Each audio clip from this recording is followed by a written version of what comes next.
오늘이 5월 21일이죠. 5월 21일이 무슨 날인지 아십니까? 예? 주일날? 예, 주일날이고 또 부부의 날이기도 합니다. 이 부부의 날이 우리나라에서 법정 기념일로 2007년도인가 제정이 됐어요. 공휴일은 아니지만 그만큼 부부의 중요성을 강조한 것이죠. 부부가 건강해야 또 가정이 건강하고 또 자녀 문제랄지 청소년 문제랄지 또 노인 문제랄지 사회 문제를 해결에 도움이 된다. 그렇게 인식을 해서 부부의 날을 법정 기념일로 정했다고 합니다.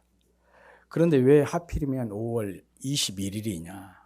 물론 여기에 어떤 심오한 뜻이 있는 것은 아니고 그냥 이해하고 기억하기 쉽도록 그 숫자를 상징화한 것이라 그래요. 5월 달이 가정의 달이고 또 두 사람이 만나서 한 몸을 이룬다. 그런 의미에서 5월 21일을 부부의 날로 정했다고 합니다. 이 불교에서 부부를 어떻게 얘기하는지 아십니까? 혹시? 부부는 전생의 원수 사이였다고 한답니다. 전생의 원수 사이인 사람들이 만난 게 부부다. 참 저는 이 말이 의미가 있다고 생각을 해요. 이 말은 무슨 말이냐 그러면 이 서로 다른 남녀가 만나서 부부가 되고 또 부부로 살아간다는 것이 참 힘들고 어렵다는 것을, 그만큼 힘들고 어렵다는 것을 강조한 그런 얘기가 아닌가 싶어요. 그러니까 이 말을 또 더 확장을 시키면 잘 사는 부부가 쉽지 않다는 것이, 잘 살고 또 행복하게 살기가 참 쉽지 않은 것이 부부다. 그렇게 생각을 해볼 수가 있습니다. 그러니까 잘못 살 가능성이 많은 거예요.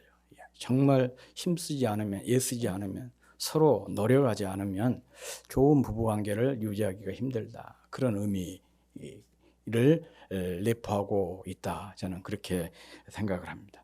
그렇다면 성경은 어떻게 이 얘기를 하고 있을까? 성경에서는 그렇게 이 얘기를 하죠. 가정의 창시자가 하나님, 가정이라고 하는 기관을 창시하신 분이 하나님이다. 그리고 하나님께서 인간이 타락하기 전에 세우신 제도가 바로 결혼이다. 그렇게 이 얘기를 하고 있습니다. 그러면서 부부를 가리켜서 하나님께서 짝지어 주신 선물이라 그렇게 말씀을 하고 있습니다. 예수님께서 그렇게 말씀하셨죠. 그러므로 하나님께서 짝지어 주신 것을 사람이 나누지 못할 것이니라. 이건 이혼에 대한 얘기지만은 왜 우리가 이혼을 해서는 안 되느냐? 그 얘기를 하고 계신 거예요. 하나님이 짝지어 주셨기 때문이라는 것이죠. 바로 이것이 우리 기독교의 부부관이고 또 결혼관이라 그렇게 얘기할 수가 있습니다. 그러므로 부부는 하나님께서 내게 보내주신 소중한 선물이라고 믿는 것. 이게 바로 우리 기독교 부부관 혹은 결혼관이라 얘기할 수가 있는 것입니다. 앞서 주님께서 하나님이 짝지어 주신 것을 사람이 나누지 못할지니라. 이 말씀은 이렇게 생각을 할 수가 있는 것이죠. 남녀가 임의로 만나 부부가 된 것이 아니에요. 우리가 부부가 된 것은 하나님께서 짝지어 주신 것이라는 것이죠. 다시 말하면 하나님의 선물이다. 그런 뜻입니다. 바로 이와 같은 부부간에서 서로를 영혼의 짝으로 인식을 하게 되고 또 고백을 하게 되는 것입니다. 성경에 보면 최초의 인간의 말이 나옵니다. 혹시 최초의 인간의 말이 무엇인지 아십니까? 최초의 인간의 말이 나오는 누구의 말이냐 그러면 아담의 말이에요. 아담이 하와를 보고 고백한 말입니다. 이는 내 뼈 중에 뼈요 살 중에 살이로다. 이게 성경에 나온 최초의 인간의 말입니다. 이는 내 뼈 중에 뼈고 살 중에 살이라. 이 말은 내 몸이고 또 내 몸의 분신이다. 그런 고백인 것입니다. 부부는 이렇게 하나님이 각자에게 주신 선물로 소중한 존재, 이것이 바로 성경적인 부부관인데, 건강한 부부는 바로 이런 생각에서, 이런 고백에서부터 시작이 된 것입니다. 그러므로 무엇보다도 시급한 것이 이와 같은 성경적인 이 부부관을 회복하는 일이에요. 그러면 이런 성경적인 부부관계를 어떻게 회복할까? 성경에 보면 부부관계에 대해서 아주 집중적으로 말씀하신 곳이 세 군데가 나옵니다. 에베소서 5장, 오늘 본문이 있는 골로새서 3장, 그리고 베드로전서 3장이 바로 그것입니다. 이 말씀들을 보면 공통적으로 반복해서 권면하는 내용이 나오고 있는데, 그 내용이 뭐냐? 아내는 남편에게 복종하고 남편은 아내를 사랑하라는 것이 바로 이 세 본문에서 공통적으로 반복해서 강조하고 있는 그런 말씀입니다. 오늘 본문 18절에도 아내들아 남편에게 복종하라, 이것이 마땅하니라, 이렇게 18절에서 말씀하고 있지 않습니까? 성경이 아내들에게 권면하실 때 다른 무엇보다도 남편에게 복종을 요구하고 있습니다. 이 에베소서의 경우에는 여기에 한 그 구가 첨부가 되어 있어요. 첨가가 되어 있어요. 주께 하듯 하라. 주님께 하듯이 그렇게 남편에게 복종해라. 그렇게 기록이 되어 있습니다. 그리고 베드로전서의 경우는 남편이 비록 믿지 않는 사람일지라도 이 복종을 요구하고 있어요. 에베소서나 이 골로새서는 믿는 가정에게 주는 그런 그 교훈인데, 권면인데, 베드로 전서의 경우는 믿지 않는 남편일지라도 아내가 복종해야 된다. 그렇게 이 말씀을 하고 있습니다. 왜 성경이 이렇게 복종을 아내에게 요구를 할까? 어떤 의미에서 이게 아내의 가장 큰 약점이기도 하고, 또한 아내가 행복해질 수 있는 비결이기 때문에 그렇습니다. 그래서 뭐 남편 내조 잘해라, 자녀들 잘 키워라, 또 시부모 잘 모셔라, 살림 잘해라, 몸단장 잘해라, 이런 말씀보다도 바로 남편에게 복종하라, 이 말씀을 하고 있는 것입니다. 그런데 문제는 이 말씀에 순종하는 아내들이 그렇게 많지 않다는 거죠. 왜 이 말씀에 순종을 못하는가? 이 이유들이 참 많이 있던데 몇 개를 소개하자면 그런 거예요. 첫째는 남편이 존경스럽지 못하다는 것이죠. 뭔가 존경할 만해야 존중하고 순종할 건데 그렇지 못하다는 거예요. 그게 큰 아주 중요한 원인 중에 하나입니다. 또 하나는 이 가부장적인 문화 속에서 너무 굴욕적인 그 맹종을 강요받으면서 살아왔기 때문에 복종이라고 하는 말만 들어도 그냥 소름이 돋는다는 것이죠. 한마디로 말하면. 뭐 이런 여러 가지 이유들을 쭉 이 얘기를 하고 있습니다. 어찌 생각하면 아내에게 요구한 복종이라는 말이 너무 강압적으로 들릴 수가 있습니다. 사실 이 단어가 오늘날 굉장히 부정적인 이미지로 많이 쓰이고 있지 않습니까? 왜 그러냐면 사회가 바뀌었잖아요. 옛날에는 수직적인 사회였지 않습니까? 수직적인 사회에서 수평적인 사회로 이렇게 이동을 하고 있는 그런 상황이에요. 그런데 복종이라고 하는 단어는 어찌 보면 수직적인 사회의 관계에서 주어지는 그런 이야기거든요. 그러다 보니까 이 복종이라고 하는 단어 자체가 상당히 부정적인 이미지로 많이 사용이 되고 있기 때문에, 그래서 복종을 얘기하면 여성들이 또 아내들이 발끈하는 거예요. 그렇지만 성경은 구원받은 성도의 삶을 이렇게 정의를 하고 있습니다. 이 에베소서 5장에 나온 말씀인데, 범사에 우리 주 예수 그리스도의 이름으로 하고 모든 일들을 다 예수의 이름으로 해라는 것이죠. 섬기는 것도 예수의 이름으로 섬기고, 나누는 것도 예수의 이름으로 나누고, 또 베푸는 것도 예수의 이름으로 베풀고, 사랑하는 것도 예수의 이름으로 사랑하는 거예요. 그러니까 모든 것을 예수의 이름으로 하고 또 항상 아버지 하나님께 감사하고 모든 일을 하나님께 감사. 내가 오늘 이렇게 아침에 일어날 수 있는 것도 하나님께 감사하고 또 이렇게 예배 자리에 나와서 하나님께 예배할 수 있는 것도 감사하고 찬양할 수 있는 것도 감사하고 모든 것을 항상 하나님 아버지께 감사하고 그리고 세 번째는 그리스도를 경외함으로 피차 복종하라 그랬어요. 서로 간에 이렇게 복종하는 삶을 살라는 것입니다. 성도끼리 이웃끼리 서로 복종함을 하는 삶을 살라는 것입니다. 일반적으로 모든 성도에게 요구되는 덕목이 그러니까 복종이라는 것을 우리가 알 수가 있는 것이죠. 그것도 하나님께 복종하라는 것이 아니고 성도 피차 간에 이웃 간에 이렇게 복종하면서 살라 그런 얘기예요. 여기에는 어린이들도 제외가 된 것이 아니에요. 청소년들도 예외가 아니에요. 우리가 청소년 아이들한테도 복종하고 아이들도 부모에게 복종하고 그런 삶을 살아가는 것이잖아요. 아내에게 있어서 남편은 이웃 중에 이웃이고 가장 가까운 이웃입니다. 그러니 남편에게 복종하는 것은 어쩌면 당연한 것이죠. 그리고 여기서 이 성경이 말한 복종하라 이 말의 단어적인 의미가 많이 훼손이 됐거나 왜곡이 되어서 또 그런 점도 있어요.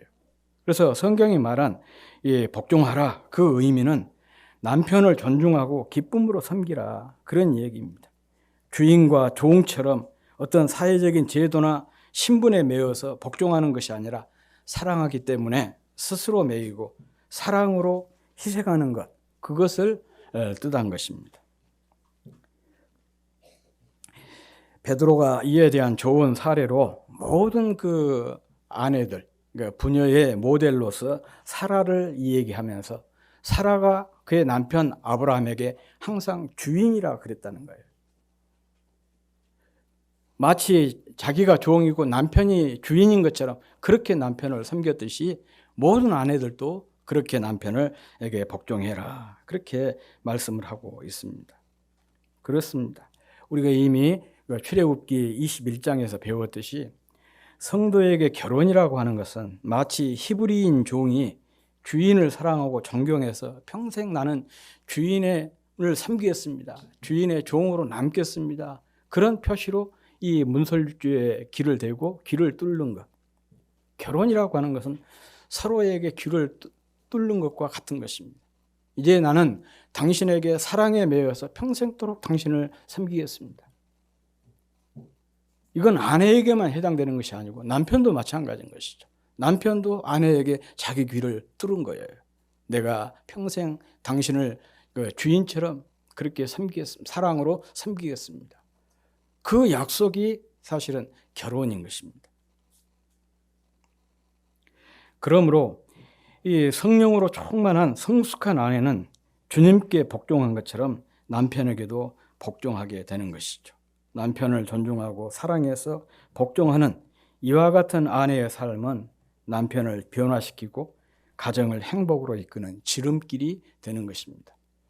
베드로전서 3장에서 비록 남편이 믿지 않은 사람일지라도 복종해라고 한 가장 중요한 이유가 바로 여기에 있어요. 이렇게 믿는 아내가 잘 복종해서 남편을 잘 사랑하고 섬기면 남편이 거기에 감동을 받아서 복음으로 돌아올 수가 있기 때문에 그런 거죠. 그리고 다음으로 19절 말씀에 보면 남편들아 아내를 사랑하며 괴롭게 하지 말라 이렇게 말씀을 하고 있습니다. 남편의 경우는 사회생활을 통해서 상당히 복종하는 일에는 익숙합니다. 우리 사회가 많이 수평화됐다 그러지만 여전히 수직사회거든요. 그러다 보니까 남편들은 직장 생활을 하는 과정 속에서 복종하는 생활이 어느 정도 몸에 익었어요. 그런데 사랑하는 일에는 서툴고 익숙하지 못한 경우가 많습니다. 그래서 다른 사람을 제쳐두고도 이 아내뿐만 아니라 자녀들도 이 사랑을 표현하는 것이 굉장히 서툴지 않습니까? 그래서 본의 아니게 가족에게 오해를 받고 또 가족에게 상처를 주는 경우가 참 많이 있습니다. 그래서 성경은 남편에게 사랑을 베풀 것을 명령하셔요. 아내도 남편에게 순종할 때 행복을 느끼지만 남편 역시 아내를 사랑하는 데서 행복을 경험하기 때문에 그렇습니다. 그래서 성경은 남편에게 야, 너 건강관리 잘해라, 사회활동 잘해라, 인간관계 잘해라 이런 말씀보다는 가정에서 아내를 사랑하라 이렇게 말씀을 하고 있는 것입니다. 특히 예배소서에서는 주님께서 교회를 사랑하시고 그 교회를 위하여 자신을 주신 것 같이 그렇게 아내를 사랑하라 말씀하고 있습니다. 그런데 아내들처럼 왜 남편들이 아내를 사랑하지 못할까? 왜 아내에 대한 인격적인 배려가 없이 마음대로 행동할까? 그래서 아내의 마음을 괴롭게 할까? 거기도 들어보니까 이유가 많아요. 가장 많은 이유 중에 하나가 많은 남편이 아내가 사랑스러운 행동을 하지 않기 때문이라는 거예요. 뭔가 조금 나긋나긋하고 사랑스럽고 애교가 있고 그러면 사랑을 듬뿍 줄 수가 있겠는데 전혀 그렇지 않다는 거죠. 상당히 반성해야 될 그런 부분도 없지 않아 있습니다. 또 가부장적인 문화에서 너무 사랑만 받고 자라다 보니까 남편들이 사랑을 베풀기보다는 오히려 사랑받고 인정받기를 원하는 의존성이 강해서 그렇다는 거예요. 예, 상당히 이 말은 제가 개인적으로 이렇게 적용을 해보니까 설득력이 있어요. 왜냐하면 저도 어렸을 때 정말 부유하지는 못했지만은 그래도 부모 사랑, 형제의 사랑을 받고 살았었는데 막상 사회에 나와서 그러지 못하니까 거기에서 혼동이 오더라고요. 가끔가다가 그런 생각이 들어요. 이러라고 우리 부모가 나를 낳지 않았을 텐데 왜 내가 이런 대접을 받지? 그런 생각들이 가끔씩 들 때가 있어요. 이게 우리 한엄마한테 그런다는 것이 아니고 일반적인 생활 속에서 그렇더라 그 말이에요. 이 앞에서 말씀드렸지만 아내가 남편에게 복종하지 못한 이유를 따지고 보면 헤아릴 수도 없이 많을 것입니다. 마찬가지로 남편이 아내를 사랑할 수 없는 이유 또한 넘치고 넘칠 것이에요. 그렇지만 우리가 여기서 한 가지 잘못 알고 있는 것이 있습니다. 성경에는 아내가 남편에게 복종하고 남편이 아내를 사랑하는데 어떤 조건이나 전제가 없어요. 남편이 존경할 만할 때 복종을 해라. 아내가 사랑스러울 때 사랑해줘라. 어떤 조건이 전제가 없다는 거예요. 그저 남편은 아내를 사랑하고 또 아내는 남편에게 복종하라. 그렇게로만 말씀을 하고 있습니다. 사실 그렇잖아요.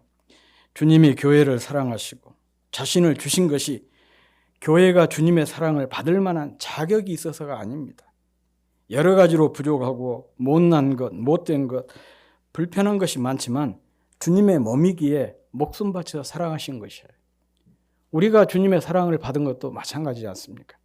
우리가 아직 죄인 되었을 때 그리스도께서 우리를 위하여 십자가에 죽으심으로 자기에 대한 우리의 사랑을 확증하셨다. 그렇게 했어요. 사랑받을 자격이 있어서 주님이 우리를 사랑하신 것이 아니라는 얘기죠. 마찬가지입니다.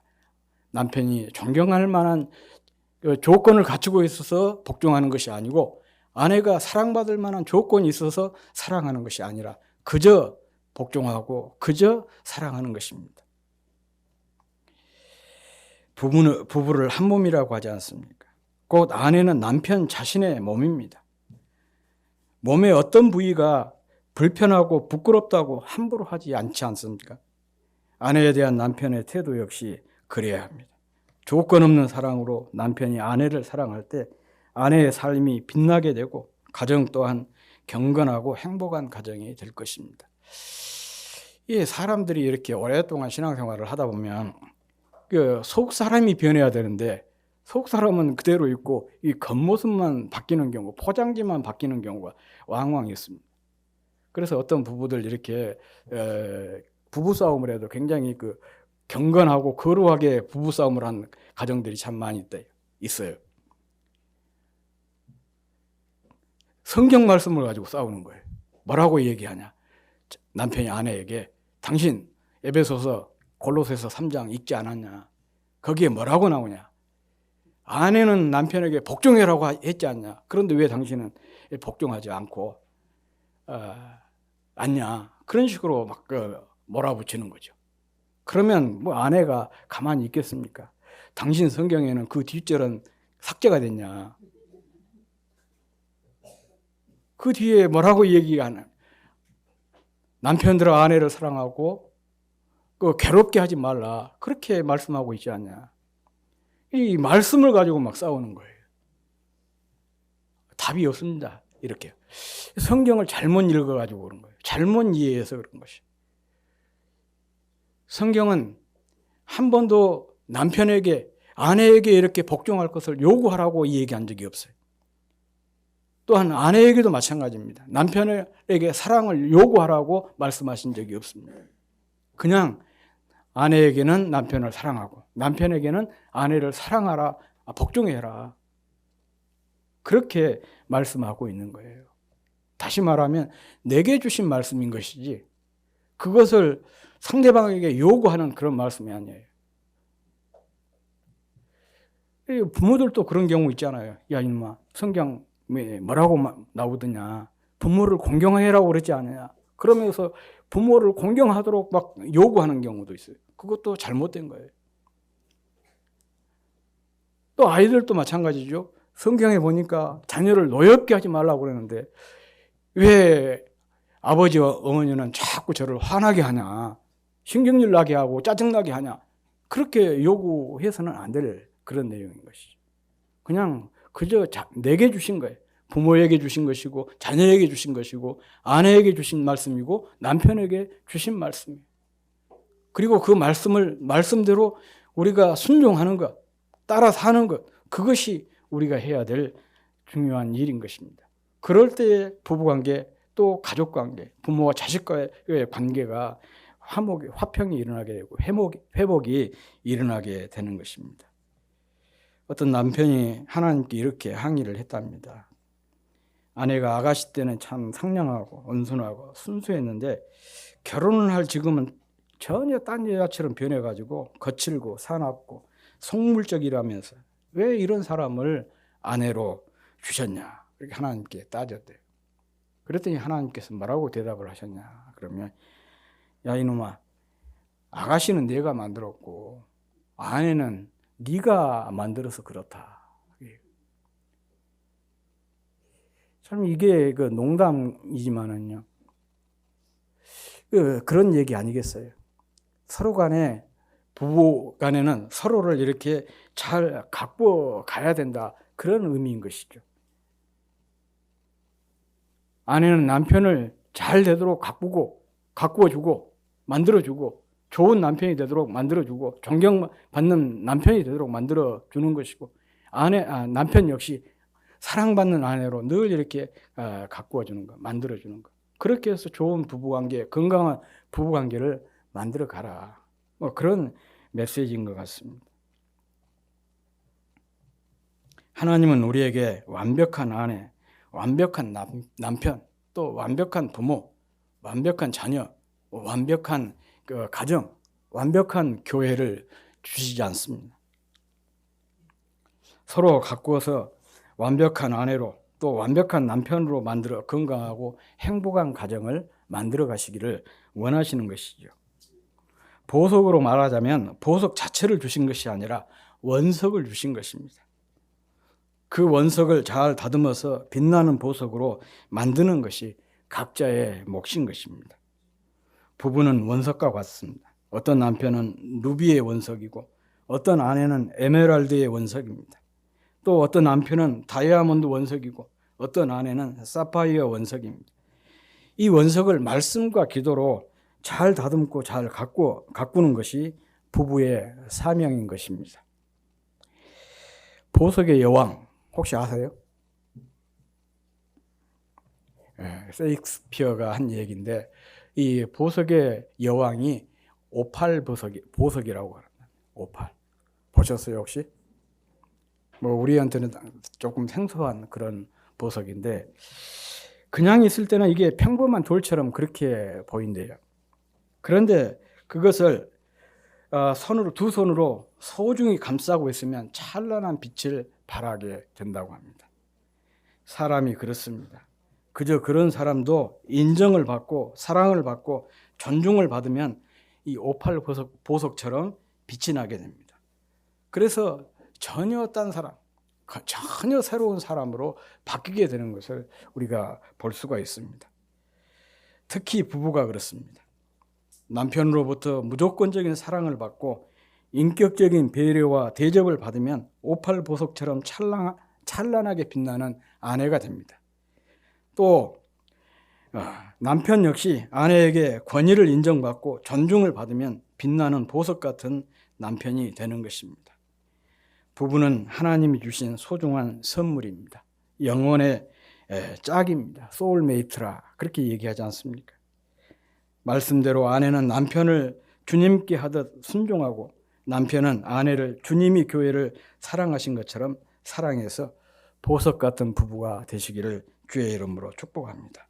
그래서 정말 여러분의 가정이, 우리의 가정이 보석의 집처럼 그렇게 빛나는 그런 가정을 만들었으면 좋겠습니다.